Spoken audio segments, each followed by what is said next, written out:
Clip number 6، اس میں انشاءاللہ آپ سورہ بقرہ کی آیت نمبر 10 سے 12 کی تلاوت، ترجمہ اور تفسیر صراط الجنان سنیں گے۔ بسم اللہ الرحمن الرحیم۔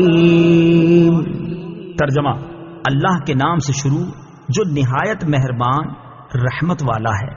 فی قلوبہم مرض فزادہم اللہ مرضا ولہم عذاب علیم بما كانوا یکذبون۔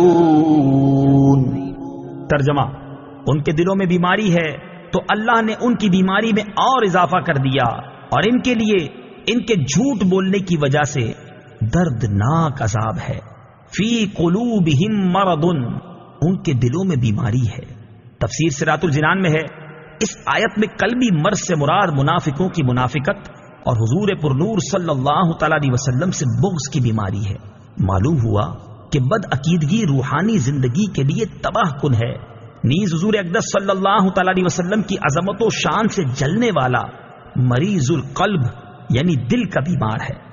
روحانی زندگی کے خطرناک امراض، جس طرح جسمانی امراض ہوتے ہیں اسی طرح کچھ باطنی امراض بھی ہوتے ہیں۔ جسمانی امراض ظاہری صحت و تندرستی کے لیے سخت نقصان دہ ہوتے ہیں، اور باطنی امراض ایمان اور روحانی زندگی کے لیے زہر قاتل ہیں۔ ان باطنی امراض میں سب سے بدتر تو عقیدے کی خرابی کا مرض ہے، اور اس کے علاوہ تکبر، حسد، کینہ اور ریاکاری وغیرہ بھی انتہائی برے مرض ہیں۔ ہر مسلمان کو چاہیے کہ باطنی امراض سے متعلق معلومات حاصل کر کے ان سے نجات حاصل کرنے کی کوشش کرے، اور اس کے لیے بطور خاص امام غزالی علیہ رحمت اللہ والی کی مشہور کتاب احیاء العلوم کی 3 جلد کا مطالعہ بہت مفید ہے۔ فزادہم اللہ مرضا، تو اللہ نے ان کی بیماری میں اور اضافہ کر دیا۔ تفسیر صراط الجنان میں ہے، مفسرین نے اس اضافے کی مختلف صورتیں بیان کی ہیں، ان میں سے 3 صورتیں عرض کرتا ہوں۔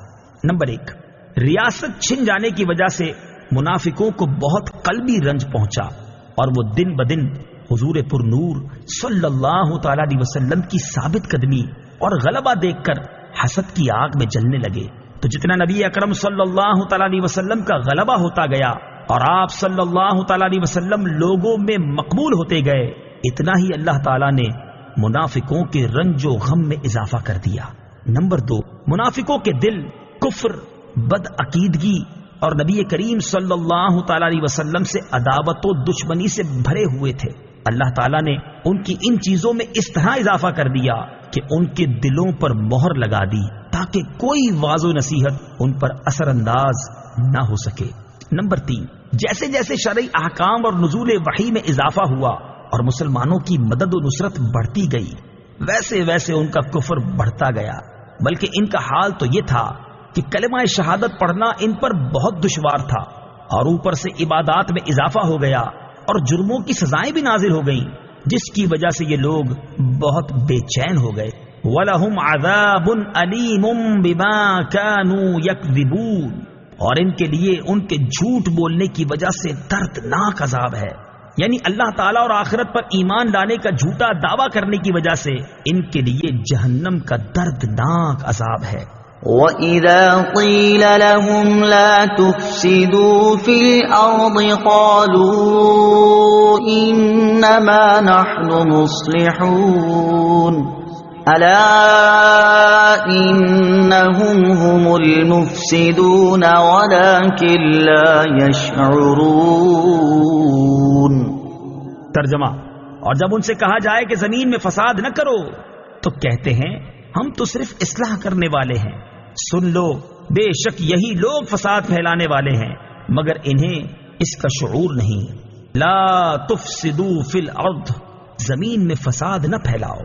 تفسیر صراط الجنان میں ہے، اس آیت اور اس کے بعد والی آیت میں ارشاد فرمایا کہ جب ایمان والوں کی طرف سے ان منافقوں کو کہا جائے کہ باطن میں کفر رکھ کر اور صحیح ایمان لانے میں پسو پیش کر کے زمین میں فساد نہ کرو، تو وہ کہتے ہیں کہ تم ہمیں اس طرح نہ کہو، کیونکہ ہمارا مقصد تو صرف اصلاح کرنا ہے۔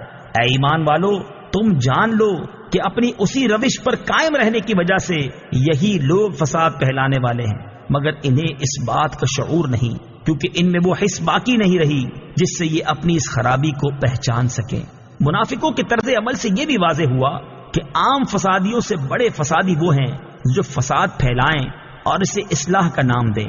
ہمارے معاشرے میں ایسے لوگوں کی کمی نہیں جو اصلاح کے نام پر فساد پھیلاتے ہیں اور بدترین کاموں کو اچھے ناموں سے تعبیر کرتے ہیں۔ آزادی کے نام پر بے حیائی، فن کے نام پر حرام افعال، انسانیت کے نام پر اسلام کو مٹانا اور تہذیب و تمدن کا نام لے کر اسلام پر اعتراض کرنا، توحید کا نام لے کر شان رسالت کا انکار کرنا، قرآن کا نام لے کر حدیث کا انکار کرنا وغیرہ سب فساد کی صورتیں ہیں۔